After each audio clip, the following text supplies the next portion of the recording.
This is the story of how the nonprofit Neurodiverse Living was created by one couple's determination to make an impactful change for autistic adults.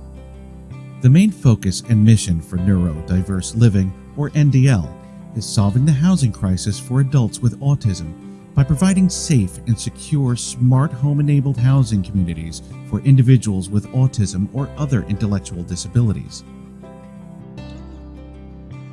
So hi, my name's Jim Richardson, one of the co-founders of Neurodiverse Living, and we're thrilled to get this opportunity to let you know who we are, why we're doing what we're doing, and to share our story about Neurodiverse Living and what motivates us. And I'm Nancy Richardson, wife and mother, and also co-founder of Neurodiverse Living. And we would like to share with you the reason why we started this organization. So I hope you have a few minutes to sit back and relax and hear our story. From one generation to the next, how did your own parents shape and influence your approach to life? Well, that's a great question. And for me, my parents were the biggest influence on me. And I'd have to say my father in particular. They were great people, kind, caring. They raised me to be thoughtful, respectful. And I think I grew up in the shadow of a true gentleman. My dad was a blue-collar worker his whole life. My mom, a stay-at-home mom. And it was a very great childhood. My father was very soft-spoken. My father stuttered. Was not good at speaking, either privately or publicly. But it really wasn't what he said. It was what he did and how he acted. He lived, I think, a life of greatness, just being a really good person. And I believe that those values rubbed off on me and made me who I am today.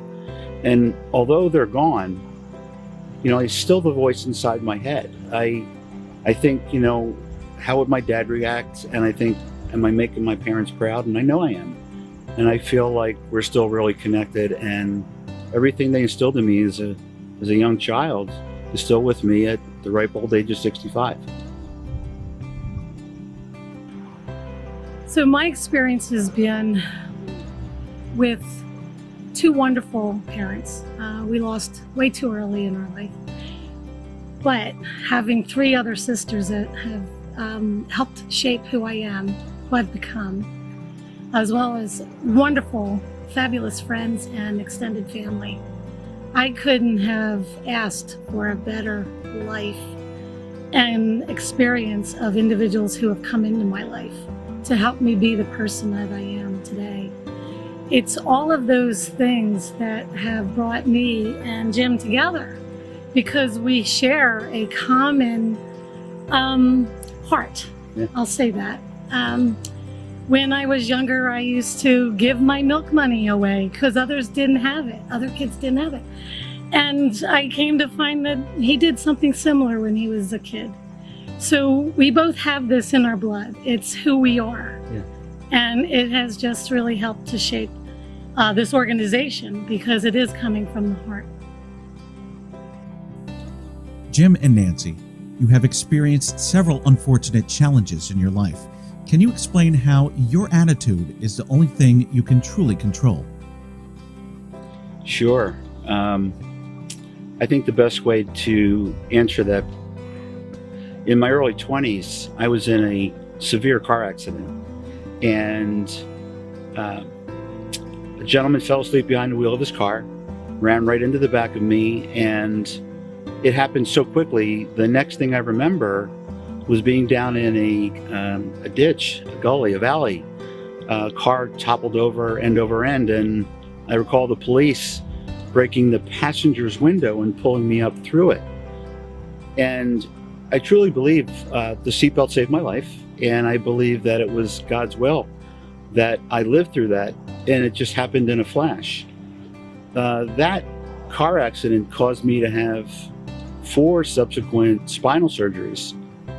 And I think you have 2 choices. You can play the victim, or you can grow from it and grow stronger from it. And I chose at 26 years old, I had the opportunity to go on disability, but I couldn't. I had a family, I had obligations, but it was my positive attitude. And I think that's a carryover from my upbringing, to be strong, to live through, to grow, to be a better person. I just refused to let it drag me down and play the victim. And you know, those surgeries were hard. They were difficult. They were debilitating. And one of them, I recall, and I don't know if it was a result of the surgery, but I had a brain tumor that was growing on my spinal cord. And I recall that it was about a month of my life just kind of disappeared from the medication. And Nancy did a great job taking care of me here at home. And I'm sure she's got a few things to say about that. But you know, when you have adversity, you have choice. And the choice is your attitude. You either grow from it, you accept it, or you just let it consume you and play a victim. And I didn't choose to do that. I felt that this made me stronger. And I think the attitude, a person's attitude, is the only thing that cannot be taken away from you. You can let people take it, but you have to give it away. And I just chose to never let it happen to me. And that's one of the things that we've brought not only to our marriage, but to raising our son. Yeah.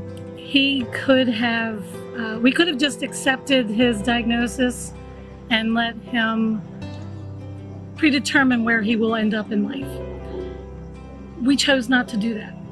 It's not only through this organization that we founded, but everything that we've encountered along the way in terms of his disability, he would have exhibit certain behavioral issues. So we tackled them one at a time.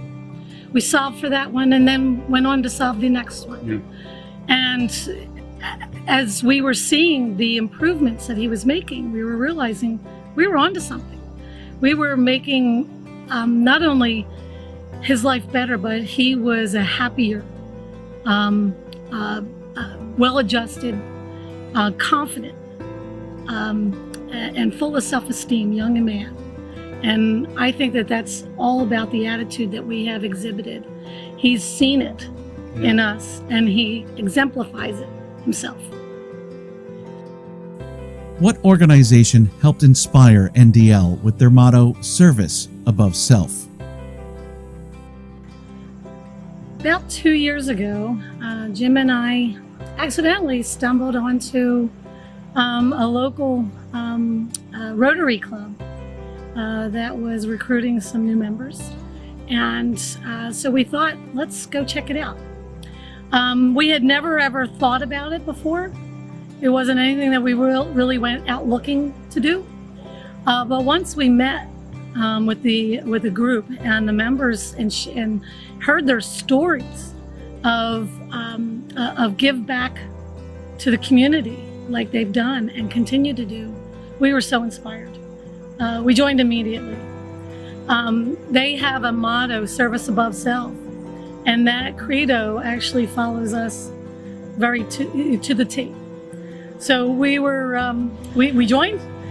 We've done countless projects with them, and again, it continues to help us get better at what we're attempting to do with NDL, because we get some good influence, we get some good guidance from people who already have that same mentality.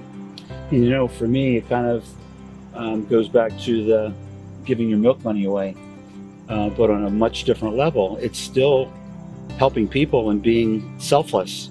And you know, the other thing that I love about being part of that group is that they're great people, and they're people that we like being around. They really care more about others than they do themselves.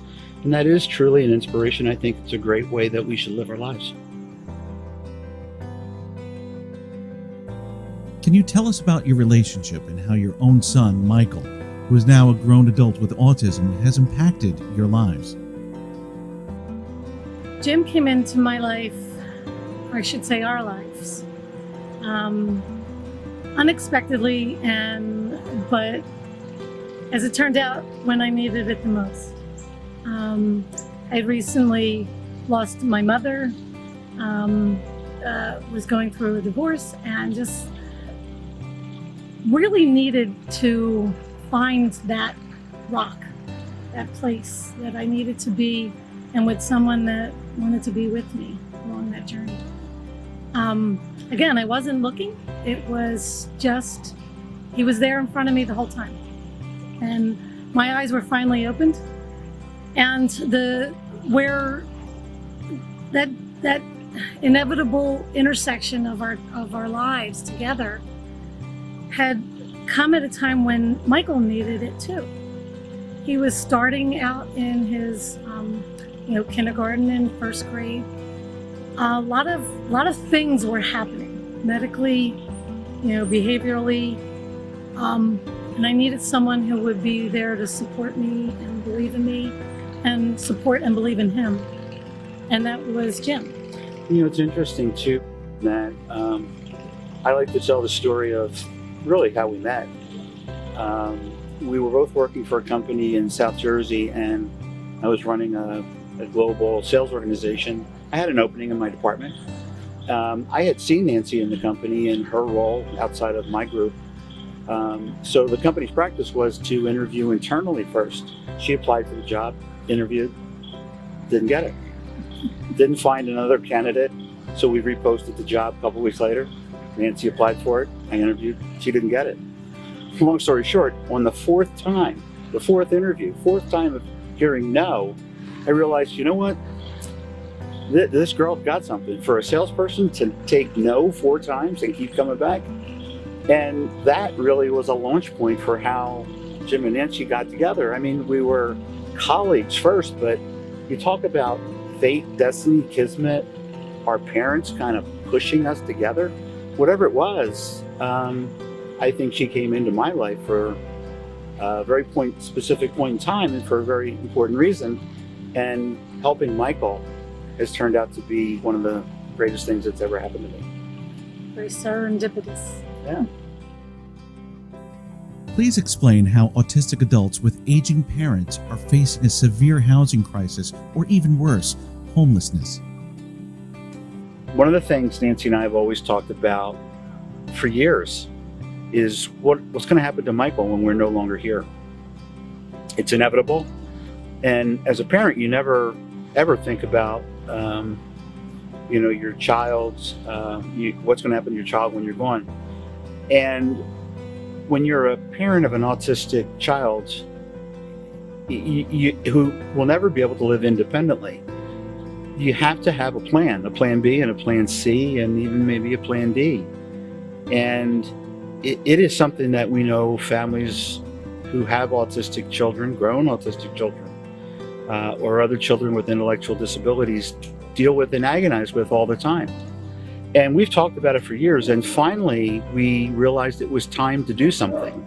We knew the government wasn't going to provide a long-term solution. And what we found here in the state of Pennsylvania was 2 organizations that had something similar to what we wanted for Michael, but the waiting lists were 15 and 20 years long. So like everything else in our life, we took matters into our own hands and we formed Neurodiverse Living. And statistically, this May, the Center for Disease Control came out with a new study where they reported that 5.4 million adults in the United States have autism. 5.4 million. And that's literally 1 out of every 4 adults in the country today has some form of autism. In a study from 2014 through the census, Pennsylvania census reported 73,000 adults in Pennsylvania are receiving services because of autism. So 73,000 adults in the state of Pennsylvania with autism. Now here locally in Bucks County, the numbers are pretty staggering. As of the 2014 census, there were 4,000 adults just in Bucks County. And we have one of those adults in our own home. And it is a pervasive problem. And it's a problem that needs to be solved. And whether we can help 10, 20, or 100 other families, we know that there's a need and that we have to do something to provide housing for these adults who are not going to have a place to live when their aging parents are no longer there. We talked earlier about the options, having an A, B, C, and D plan. Well, everybody in the family, Nancy's sisters have said, we'll take Michael. My two grown daughters said, we'll take Michael. But as a parent, the last thing you want for your son or daughter is to have them bouncing around from house to house, family to family. Michael deserves, like every other individual, deserves a place where he can spend the rest of his life and be a valued contributor to society. Could you please explain what options and plans you initially explored to find housing for Michael? As we started looking into options for our son here in Pennsylvania, we found there were none. Group homes, assisted living, those were options, but they weren't options that we felt gave Michael the independence and the ability to be a contributor to the community. And we want that for him. As most families want their children to be a vital part of any community that they would live in. We want him to thrive. We want him to feel like he is part of something. And that comes with having a sense of independence and the ability to live his life the way he would like to. Having housing where he is looked after, but given the opportunity to live the way he wants to and contribute to the world and his community the way he wants to on his terms are what we want for him. Yeah, and Nance, the thing that's obvious as we've been building neurodiverse living and talking to parents from the community, they all share the same angst, the same concern. And finding housing for Michael or other young adults is not just a 20, 30-year issue. It's a lifelong issue. So where's Michael going to live when he's 50, when he's 60 and needs another level of care? So we have to not only plan for the next 20 years, but for the next 50 years of Michael's life. We'll be long gone, and it will be up to people who are continuing to run neurodiverse living to provide that safety, that sense of comfort that I know we as parents and other parents want for their child. Having all of those concerns and discovering the utter lack of any viable housing options for Michael, do you feel a housing crisis is coming?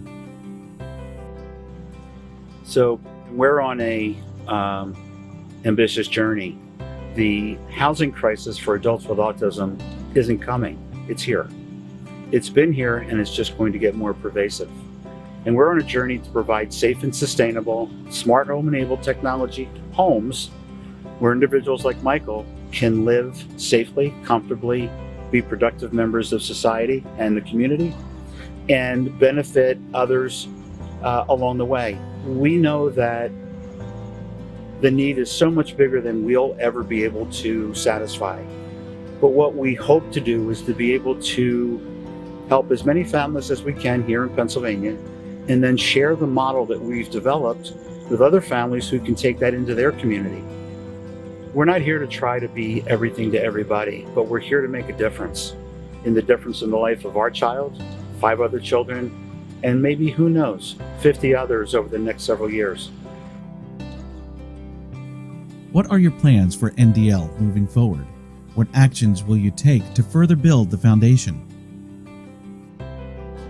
We believe that what we're doing can help a lot of families here in Bucks County and in eastern Pennsylvania.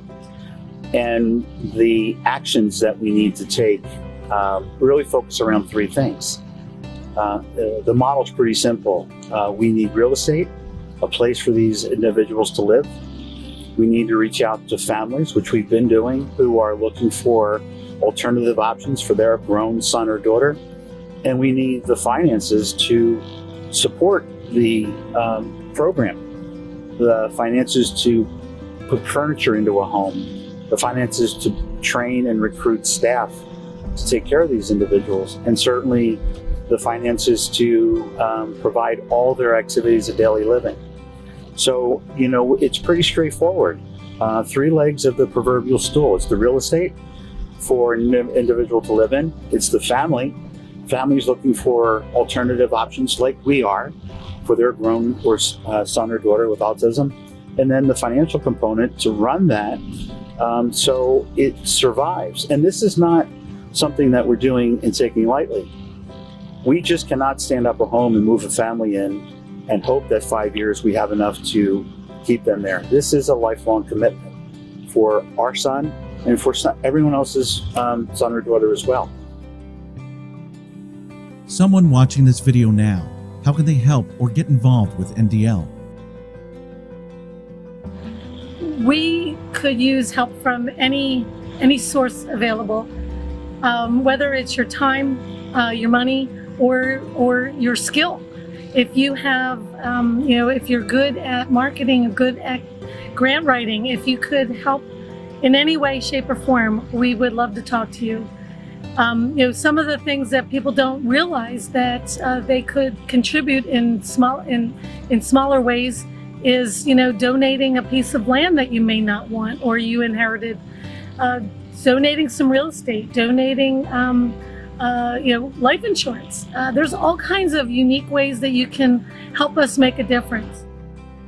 And as a 501c3 public charity, any donation you make, whether it's financial or property, real estate, art, life insurance, if you want to get out of the stock market and don't want to pay capital gains, you can donate those profits to Neurodiverse Living, and it is tax deductible. 2020 has been a rough year, to say the least. How has COVID-19 impacted the development and progress of NDL? Interestingly, we filed our paperwork with the IRS in November, and on February 22nd we got approved as a public charity, a 501c3. And on March 13th the government declared state of emergency with COVID, so you talk about taking the wind out of your sails a bit. And I think we could have folded, could have given up and said, this is just not a good time to start a new small nonprofit, but we didn't. Just like we never give up on anything. It's our attitude just to keep moving forward. So we've endured, and we're now planning our inaugural fundraiser for November 14th. It'll be virtual. It'll be a Facebook Live. It'll be a brand new type of event for us, but it will be virtual, and everybody is welcome to join. And you can get more information about our fundraiser at ndlfundraiser.org. And if you're interested in learning more about us as an organization, what we do, who we are, those we're looking to serve, you can visit our website at neurodiverseliving.org. I can't thank you enough for taking the time to spend with us today and letting us share our story and introduce you to who we are. I think it's important that we get our message out and help spread the word. If you can't make a donation, that's fine. Just tell somebody that you know that we're here and that we're looking to make a change and make an impact and help people who have autism and the families that currently support them. Thank you. Thank you.